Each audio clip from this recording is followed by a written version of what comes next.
আরে আরে সন্টু মিয়া, এই দেখো আমি কি নিয়ে এসেছি। আরে আরে তুমি কি পাগল হয়ে গেছো? এত দামে ফেকশু কই পেলে? এমনিতে আমার দোকানে বেচা কেনা নাই, তার মধ্যে তুমি ফেকশু কিনতে গেছো? ফ্রিজে কোনো কিছু নেই তাই ফেকশু নিয়ে এসেছি। ফ্রিজে কিছু নেই তাতে কি হয়েছে? আমাকে তো বলতে পারতে, আমি তো এনে দিতাম দোকান থেকে। আচ্ছা ঠিক আছে, তুমি যেহেতু এনেছো এটা মজা করে রান্না করে আমাকে ডেকো। বন্ধুরা, প্রথমে ফুসফুসি ফেকশু গুলো পানি ঢুকিয়ে ঢুকিয়ে কানা করে নিয়ে নিতে হবে, তারপর ভালো করে দাগ দাগ দিয়ে কেটে নিতে হবে। বন্ধুরা, আজ তোমাদের রেসিপি দেখাবো ফেকশুর। তোমরা তো জানোই ফেকশু খেতে কত নাই মজা লাগে।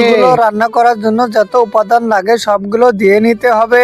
রান্নাটা হতে হতে তুমি যদি আপেল খেয়ে থাকো ভিডিওতে একটি লাইক করো, তুমি যদি একটি চকলেট খেয়ে থাকো চ্যানেলটি সাবস্ক্রাইব করো, তুমি কোন ক্লাসে পড়ে কমেন্টে বলে দিও। আরে আরে বন্ধুরা, তোমাদের সাথে কথা বলতে বলতে মজার রেসিপিটাও তৈরি হয়ে গেছে।